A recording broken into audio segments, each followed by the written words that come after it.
Welcome back to my channel, Neet Mds 2025 preparation. So I just wanted to tell you that if I get into the desired field and desired college this year, so I'm not going to study further as obvious if I get the desired marks and desired rank. But if I don't get it, I'm going to study for 2026 as well.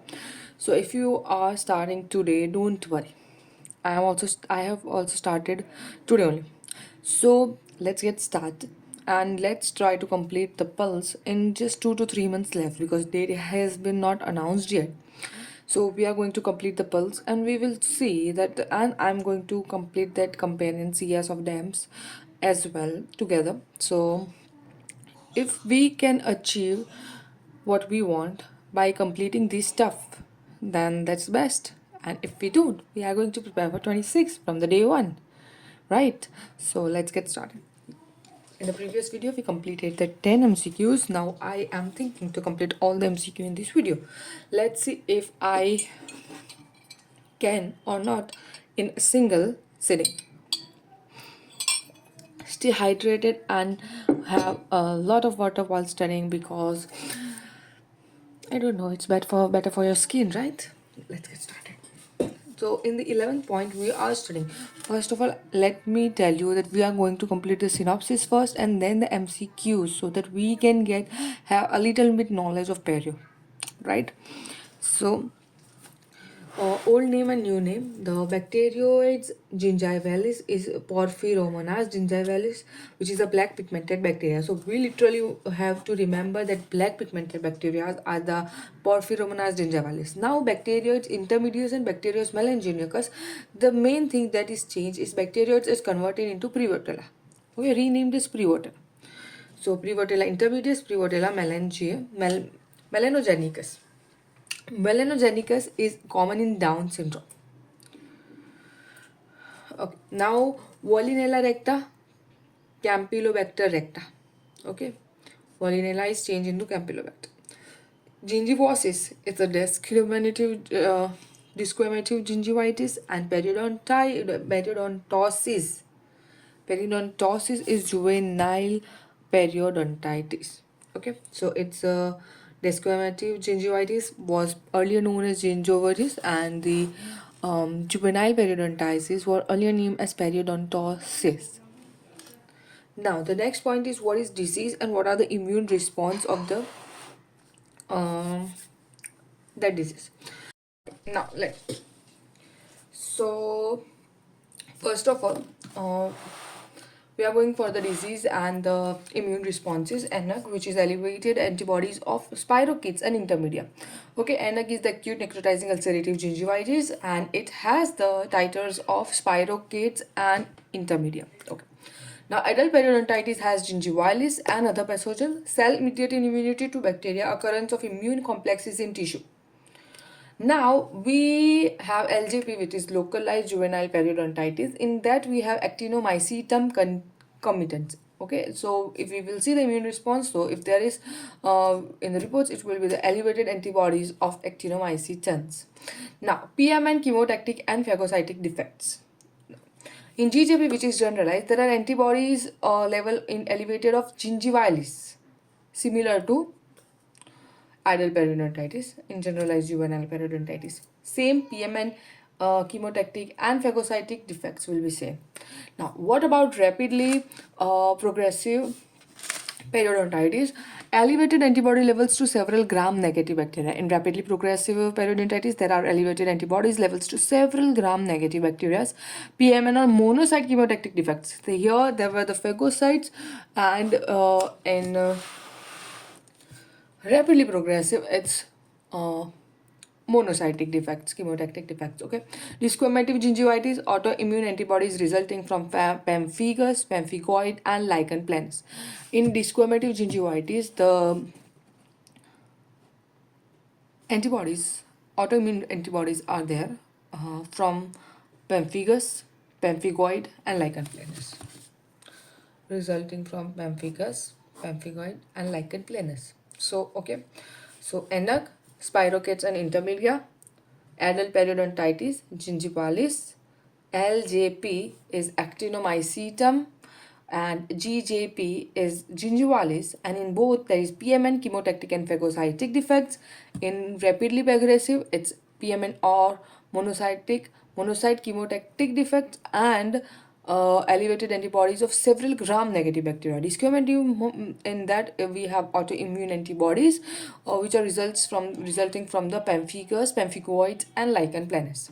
So it was the point number 12. Now we go to the point number 13, which is Bacterionema, Velonella, diphtheroids have ability to form intracellular appetite crystals. So which are the organisms, or which are the microbes which forms the intracellular crystals? So I think we should keep a single page somewhere. So we can write that it's Bacterionema,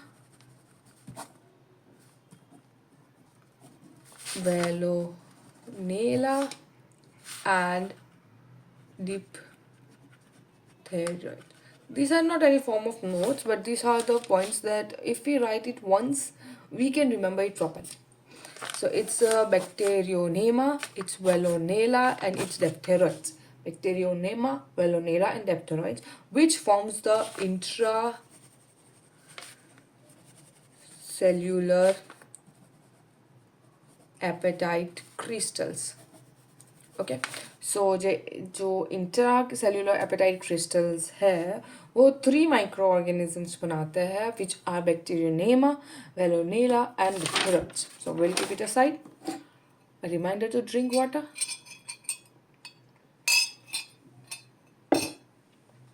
Now the 30 point is complete. So basically we till now we did the Gracie curate and universal curates. We have done shank curates, American Gracie curates, langers and mini langers. Then we have done these angles which we are going to revise at the end of the session. And there is a Profijet which is a professional prophylaxis. We have done the treatment phase which has the preliminary phase, phase 1, phase 2, phase 3, phase 4. Phase 1 was preparatory, phase 2 was surgical, phase 3 was restorative phase, and phase 4 was maintenance phase. Then we have done the sutures technique which we have attached the images as well, which were the direct or the loop, figure of 8, anchor, sling, ligation, horizontal matrices, and periosteal. In my dental practice I have mostly performed figure of 8 also, direct also, and horizontal matrices as well. So basically these other are the little less practiced. Okay, now we have done in today's video that we have done the a previous name and the before after name, which is the black pigmented bacteria which is common in Down syndrome, is the Prevotella melanogenicus, and there are black pigmented bacteria Porphyromonas gingivalis as well. Now periodontosis was earlier periodontosis, which is now named as juvenile periodontitis, and we have done the immune responses. Okay, now we have done who forms the intracellular appetite crystal as well. Now, this is the 14th point. The initial colonizers are members of yellow or purple complexes. Okay, the secondary colonizers fell into the green, orange, or red. So there are two types of colonizer. Initial, we can say initial as well, or we can say primary. We can say secondary colonizers. Okay, so in initial colonizers, yellow and purple complexes are there, and in secondary, green, orange, and red. So it has two types of colonizers, yellow and purple, green, orange, and red. Green, orange, red. Okay, so two types of colonizers, initial and secondary, or primary and secondary colonizers. Primary has yellow and purple, and secondary has the green, orange, and red. Okay, now we are going to take the name. Mites, sanguis, and oralis are the yellow. Mites, sanguis, and oralis. Parvula odontolyticus are purple. Gingivalis, denticola, and forestus are the red one. And intermedia, rectus, and nucleatum are orange. Actinomycetum, comitans, corodons, and capnocytophaga, SPP are green. See, basically we frankly speaking that we cannot mug up in one day. We really need to revise it again and again so that we are going to know by heart these points. So basically we read this once, we'll read the second time, and then we'll later on revise it again and again. We really don't need to mock up now because we also know that there are 3 months left and we are not going to remember it perfectly, okay? So yellow, mighty sanguis oralis, MSO. Yellow, MSO. We'll find some mnemonics as well. MSO is yellow mango, sanguis O, mango. Okay, and purple, perula and odontoliticus. Red, gingivitis, dentiloca, forsythus. Orange, intermedia rectus nucleatum. Green, actinomycetum comitans, E. corrodens, and capnocytophagia aspect. Okay. The red complex is important because it is associated with bleeding and probing, which is an important feature of periodontal discrash. So among this, the red complex is important because it is associated with bleeding and probing, which obviously decide the grade of the periodontal destruction, right? Now, inorganic 16th is the inorganic content of calculus. Calculus consists of 70 to 90% of inorganic component, calcium phosphate 75.9%, and calcium carbonate 3.1%.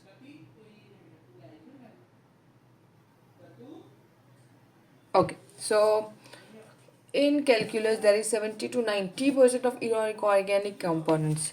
So crystalline form of calculus are hydroxyapatite 58%, magnesium white locite, and octacalcium phosphate brushite. Hydroxyapatite, magnesium white locite, and octacalcium phosphate brushite. 70 to 90% inorganic, calcium phosphate में 75.9, calcium carbonate में 3.1%. Okay, the crystalline form of calculus are hydroxyapatite, magnesium white locite, and octacalcium phosphate brushite. Which of the following crystal form is least found in calculus? The brushite is the least found because hydroxyapatite is 58%, then comes the magnesium white locite, and octacalcium phosphate is the third one, and brushite is the minimum. This was asked in AP 2013. Now, supragingival calculus contains hydroxyapatite and octacalcium phosphate most commonly. So, supragingival calculus has hydroxyapatite and octacalcium, while brucite is more common in mandibular anterior region. Mandibular anterior region, the brucite is common, and magnesium in the posterior areas. So, let's just write here in the simple words that calculus has approximately 70 to 90% of inorganic compound, and the crystalline form of calculus, which are the crystalline forms? The crystalline forms are hydroxyapatite, magnesium white locite, octacalcium phosphate, and brucite. Okay, so hydroxyapatite, magnesium white locite, and octacalcium phosphate, and brucite. So it is 58%, it is 9%, it is 21%, and it is 12%. 21, 12, 58, and 9. Okay, now hydroxyapatite. We have seen that the minimum, a question was asked that what is the minimum crystal following the crystal form is least found, which is brucite, which is more found in, which is common in mandibular anterior region. Mandibular anterior region, it is the most common. For which is common? Brucite. Now, in magnesium white locite is common in posterior region. So we see the mandibular region, तो anterior में है brucite and posterior में है magnesium white locite. Okay, now the supragingival calculus contains, so these were about the mandibular region, anterior and posterior areas. And supragingival calculus, we know that supragingival calculus, here we will having be common is hydroxyapatite and octacalcium phosphate. These two are common in supragingival, and mandibular anterior it's brucite, mandibular posterior is magnesium. Okay, so we were on the 16th point that brucite is more common in mandibular anterior region, magnesium white locite is most in posterior region. Now, bruchite crystals in calculus are far more common in mandibular anterior regions. So, subgingival calculus contains same hydroxy contain more magnesium, white locite, and less bruchite. Okay, so similar to the supragingival, subgingival have same hydroxyapatite content. Magnesium white locite is more compared to bruchite, okay, and octacalcium phosphate. Bruchite and octacalcium phosphate are more. Octacalcium phosphate are more in so supragingival, and in subgingival hydroxyapatite is same, but magnesium white locite is more. Okay, and hydroxyapatite is the major crystal in both supra and gingival calculus. Both supra and gingival calculus. Okay. Now what we will talking be about we are talking about lymphocytes. TB lymphocyte. T lymphocyte and B lymphocyte ratio in blood is 3:1. In GCF is 1:3. T4 by T8 ratio in gingivitis is 2:1. In periodontitis is 1:1, and in HIV it is 0.61. So let's just revise it, write it quickly so that we can easily remember it. Okay, so T by B in blood 1:1. Oh, sorry, it's C. It's very important to write 3:1. Okay. T by B in blood and T by B and GACF is 1:3. Opposite. GCF it's fully opposite to that. Yeah. Okay. And 3:4 to T8 ratio we'll see in gingivitis, in periodontitis, and in HIV. It's 1:2:1, 1:1, and 0.6:1. Okay, these are the figures. We really need to no need to mark up, just understand it so that we can remember it, and we will just revise it twice or thrice so that we will be able to understand. Okay, so basically synopsis is very important points only, because we are going to study whole periodontia with explanation as well. So I don't know how many days it will take, but I really need to complete it in 1 week. Predominant lymphocytes in early gingival. Predominant lymphocyte T lymphocyte. In periodontitis, it is predominant B lymphocyte. Children rarely experience periodontitis due to presence of untransformed B lymphocytes. Okay, so B lymphocytes are more in periodontitis. So untransformed B lymphocyte children rarely experience periodontitis.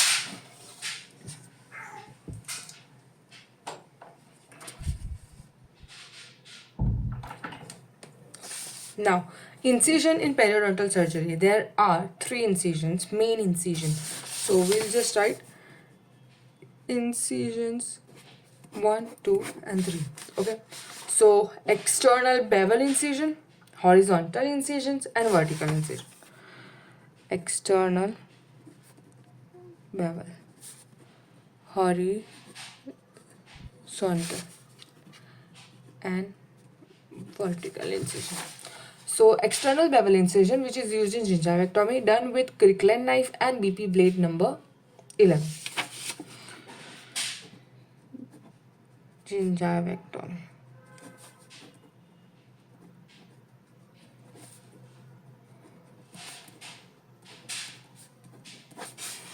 BP blade 11. Now, horizontal there are 3. Internal bevel or reverse bevel, we can say, clavicular and interdental. Internal bevel or reverse, clavicular, and interdental. Okay, so internal bevel or reverse is the first incision for periodontal flap procedure. Produces sharp thin flap. It removes the pocket lining and done with BP 11 and 15. 11, 15 removes the pocket lining, sharp thin flap, and periodontal flap procedure. Clavicular incision is a second incision carried out with 12 number blade. Okay, internal 11 and 15, clavicular 12 number blade. Interdental incision, which is a third incision done with Orban knife. Okay, Orban knife. So first we do is internal, which is a sharp thin, and it removes the pocket lining, done with 11 or 15. Clavicular is second incision, which is done by 12. It is third incision, which is done with Orban knife. Okay. Vertical, also called as releasing incision. Releasing incision can be utilized on one or both ends of horizontal incision, necessary for repositioning flap. Displaced flap को reposition करने के लिए we really need is vertical. Quick revision में external bevel incision, horizontal incisions and vertical external bevel gingivectomy में होता है Kirkland knife. And number 11, horizontal, it's there are three internal bevel, clavicular and interdental, which is internal is also known as reversal bevel, interdental and clavicular. First is internal, second is clavicular, third is interdental. Internal is a sharp flap and it removes the pocket lining, done with 11 or 5, and clavicular is second incision, carried toward number 12, and interdental is the third incision, done with Auburn knife. Okay, quick. Vertical releasing incision, displaced flap को ठिकाने लगाने के लिए हम use करते हैं and can be utilized on one or both ends of the horizontal incision. So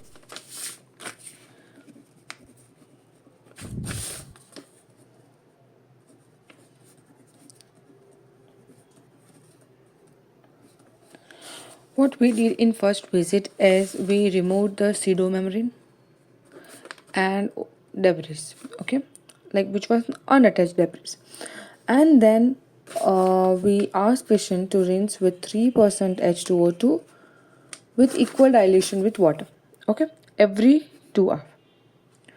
Patients with systemic symptoms and local lymphadenopathy are placed on amoxicillin 250 or 500 mg QID, and metronidazole 250 or 500 mg TID may also be used. Okay, so basically first visit में हमने उसका SIDO memory निकाला, non attached debris निकाल दिया. उसके बाद we have asked patient to do every 2 hours 3% H2O2 with the same dilution with water, warm water, and then patient is prescribed certain medicines if there is an local or symptoms, systemic symptoms and local lymphadenopathy, amox and metro. In second visit, that is after 1 or 2 days of first visit, scaling is performed and oral hygiene instruction is given. After 1 or 2 days of the first visit, we will do the scaling. The third visit, after 1-2 days of the second visit, scaling and root planning are repeated. The H2O2 mouth rinse are suspended and chlorhexidine is continued for 2 to 3 weeks. First visit में हमने H2O2 mouth wash दिया था. Second visit में it was continued and oral hygiene instruction were given, scaling and root planning were done. Third visit, after 1-2 days of second visit, H2O2 was stopped and 2 to 3 weeks के लिए chlorhexidine mouthwash was prescribed and scaling and root plannings were repeated. In subsequent visit, without other gingival disease, are dismissed for 1 week. Tooth extraction or periodontal surgery should be postponed for 4 weeks. अगर कोई और मसला नहीं है तो 1 week के बाद we are the patient is free. But if there's any tooth extraction or periodontal surgery should be done, then they are postponed for at least 4 weeks. Okay. Now the question asked was, in treatment of NAC, which of the following is not indicated on first day? Obviously, we are not going to do the scaling. We are only removing the superficial debris and pseudomembrane. So basically, we are not going to do the subgingival scaling. PGI June 2012. Now, as you all know that we have done 19 MCQ from 11 to 19. It's like enough for this video because already the video is 20-25 minutes long, I guess, and these are the only 7 points are left. We will be making another video of these 7 to 8 points. Now just I want you to know that I am going to make a different video on timetable, and I'm going to make a different video on how I'm planning to complete the whole pulse in at least 2 months only. Or basically I am just a person trying to complete it and sharing with you. So it's not that necessary that I will be able to complete, but I am trying my best. So I want you also to try the same thing. So okay, we can give this first attempt with dedication, with our hard work, and let's see how it's going. So basically, thank you for watching this part 2 as well, and hope you liked it.